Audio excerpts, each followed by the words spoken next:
I wanted to highlight this at the start of the show because I encourage people to watch the full interview. But Bernie Sanders had a half-hour interview on Face the Nation, and he covered a variety of topics there, promoting his new book about capitalism. He touched on Israel. He touched on Medicare for all, pharmaceutical, greed, all of those things. But some of the bigger, more broad topics that I think were interesting that he highlighted was a look at Biden's presidency so far from the progressive perspective and what Bernie's legacy will be once he's no longer with us. And I think his legacy will be immense. It's already taking shape. But here he is talking about kind of his grade on how Biden has conducted his presidency so far. A lot to get through, but I want to talk about one of the things you flesh out in the book. You talk about the alliance you formed with Joe Biden during the campaign to really shape the Democratic platform and incorporate many of your ideas. You said he wasn't as bold as you would have hoped, but he would have been the most progressive president since FDR if he had acted on that agenda. How do you categorize Joe Biden on that progressive scale now? Well, I think the American Rescue Plan that we passed early in his agenda, in the midst of the terrible pandemic, the economic collapse, was in fact one of the most significant pieces of legislation for the working class of this country in the modern history of America.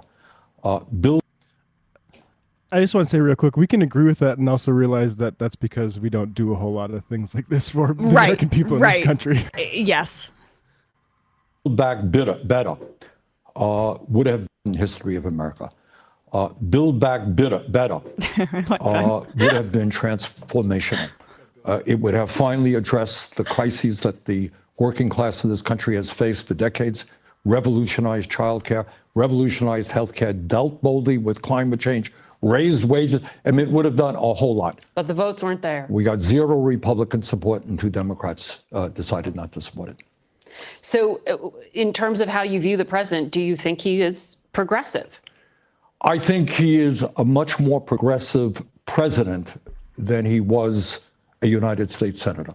Good framing. And I think as a result of the campaign and the task forces we did together, you recall we had task forces between his campaign and my campaign. I think we came up with an agenda that was progressive. Obviously, we were not able to get everything we wanted to get done.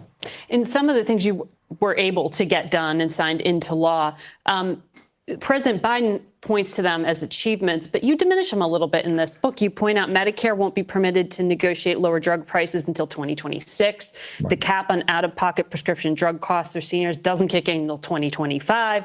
$35 cap on insulin prices doesn't help those who aren't on Medicare. Are you saying he hasn't delivered? No. I mean, look, this is the real world that we live in, is that you need 60 votes often in the Senate. And Democrats had a slim majority in the House. But what I am talking about, Mark, and what the book is about, is taking a hard look at the reality facing working families in this country. And the truth is that today, over 60% of our people are living paycheck to paycheck. So the question that I am asking is, why in the richest country in the history of the world, why don't we have a healthcare system that works for all, where people can walk into the doctor's office, as they do in Canada, without having to take out their wallet? Why do we spend twice as much per capita on healthcare? Why do we pay the highest prices in the world for prescription drugs? So we have seen some achievements, but given the scope of the problems and where we should be going, nowhere near enough. We also have one of the most...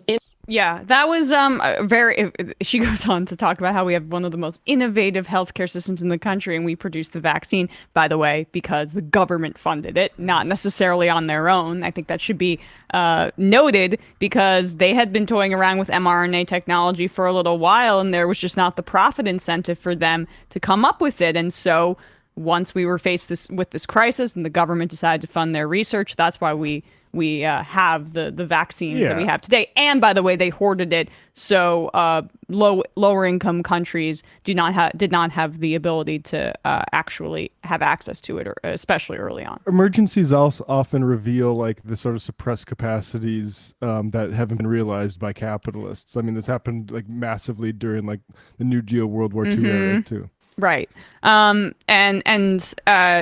that's where the rest of that piece of the conversation goes. But I just thought that was well said, because, you know, there was some like discourse on Twitter this weekend about of the modern presidents, because of Jimmy Carter's hospice situation, the fact that he's close to passing away, who is, you know, the worst of the Democratic modern presidents, and who's the best, right? And I think most people agree that Clinton was as far right as a Democrat can go, and he accelerated Friedmanomics to a degree and moved the party further right.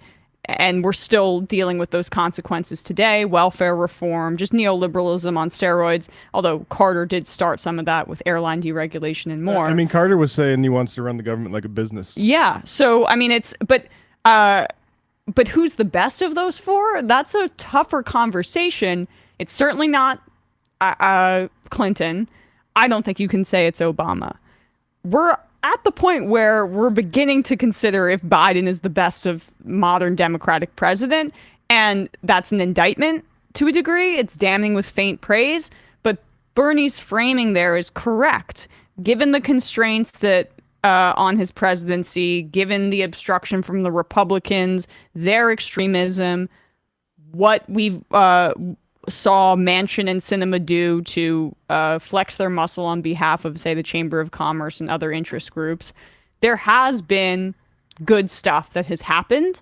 And Biden has been a more progressive president than he was a senator. And there's a laundry list of data on his time as a U.S. senator.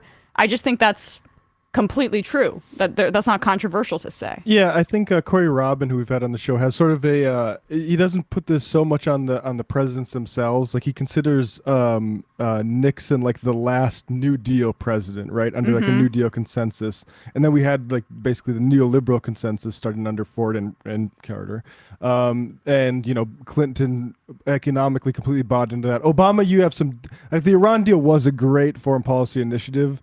But as far as like economically, like, yeah, we turn things over to the bankers and speculators. Yeah. And I think like what's going on with Biden is like we are entering. It's not like a necessarily a positive phase, but it's like a sort of Keynesian corrective to neoliberalism, and it's like, I mean. But even on foreign policy too, like I used to say that Iran deal was the best thing in Obama's presidency. But I mean, Biden withdrew from Afghanistan, and that's notable as well. Go on, Matt. Yeah, I mean, and I mean, there's some other things that maybe once you get more reporting on and more clarity about, might be bigger problems with decisions Biden making with foreign policy. But yeah, like I think that.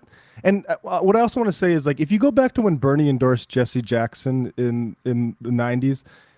The limitations that I think a lot of leftists will say, like, you know, will point out here, like, he's aware of these things too. And I ultimately think he decided, like, well, agitating that way can get me some a certain distance, but I can also like put up certain numbers on, like, you know, getting an insulin cap for at least people with certain types of governmental insurance. Like, he's aware of the limitations, and I think like it's important not to, and what for his job to not like to speak to both the people who want to work within the system like he does, but also have, I think, like the deeper understanding of, oh, this actually isn't getting us to where we're going here, and making it systemic, because you see the impulse there from Face the Nation. It's just, is this an indictment? Is this a critique of Biden? Do we have the headline?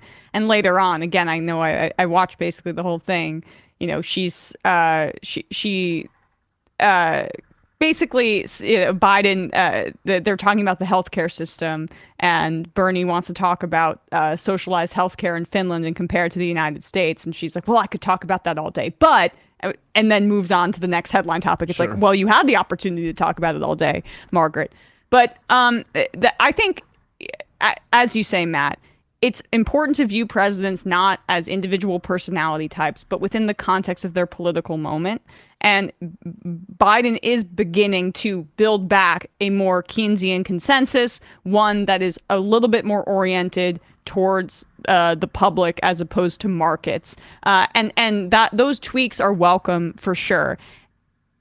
And that it should be noted that that is what the environment that was created by the Bernie candidacy and the subsequent squad and Justice Democrats coming up during that political moment, really in the wake of Trump. And let's go to his commentary on that here.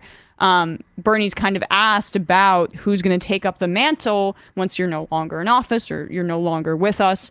And this was his answer about how the squad is going to push his ideals and his movement forward. Anyone who would challenge him? Can't speculate. As you write in your book that the essence of you're very harsh on Democrats, but you say the essence of the Worse on Republicans, though. You write the essence of the Democratic message in recent years has been, we're pretty bad, but Republicans are worse, so vote for us. Is there anyone inspirational in Democratic politics? Sure, there's some great people who are working night and day to protect working class people. But the thesis of that particular chapter is that working class people are responding to the Republicans not because they want to cut Social Security and Medicare and give tax breaks to the rich. It's they have heard Democrats say for years that they are the party of the working class. And then people are saying, really, I can't afford health care. I can't afford prescription drugs. I can't afford to send my kid to college. So who's the next Bernie Sanders? Who is that voice? I'll let you discover that. I don't. What I will tell you, and we talk about this in the book, what I am extremely proud of is that there are more really strong, young progressives, often people of color, in the House now than probably in any time, certainly in my lifetime. Great people. And that is, if you ask me what I'm most proud of, is that so many young people, we won the young vote overwhelmingly. And I think young people are saying, we don't want to tinker around the edges anymore, not on climate change, not on racial issues, not on economic issues. We want transformational change. And if my campaign's played a role in changing that consciousness, I'm very proud of that.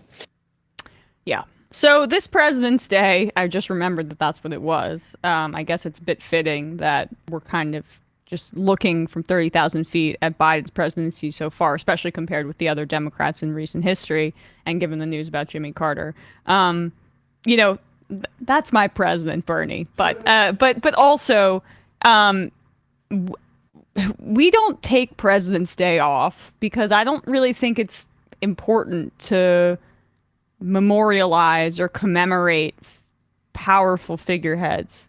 They're often always creatures of the environment around them. And right now, at least from where the Democratic Party was 10 years ago to where it is now, the environment is better. 100%. Yeah. And there's more room to do good things than there was before. And I'd actually phrase it like Trump himself, actually, like the CARES Act was more of this sort of whatever we're calling it, post-neoliberal or new neoliberal Keynesianism than typical Republicans. But you see the difference, right? Like it is just like here's bucks for you, and then just a massive here's 10,000 for corporations. And I think like that sort of like the actual we're realizing we need to compete again, and partially like it's in a Cold War context. Yes. So it's like, oh, we're putting this funding towards manufacturing chips and stuff like that. Like, it's a very different time than when I came into politics, which is like basically arguing that the government doing anything is socialism. Yeah. We're entering a different phase now, but I think it's important that we have members of Congress, and I'm glad we have senators like Bernie, and then we need a strong squad, and like I think it's great that we have the new members of the squad coming in to shape a moment that actually is going to show more government intervention in the economy. And like the thing is like what making that accountable to making people's lives better as opposed to flooding the zone so like Silicon Valley people can pay for new venture or VR goggles to get more ad money. Like we need to direct this in a positive direction. Yeah. And I just feel much more hopeful about that than I probably would have, I would say, under, like an Obama response to the crisis. Like the COVID crisis did lay that bare to a degree. Yeah, I mean, Obama still has time to respond to all this stuff, and I don't think his responses are very good. And then we'll talk about Jimmy Carter a little bit later, but the Jimmy Carter mixed bag as a president for sure, but how he's dedicated his post-presidency versus how someone like Obama has. Did Jimmy Carter even produce any documentaries? He did not. No Netflix deals for Jimmy Carter. So not that badass, I would say. He was just building homes for the poor.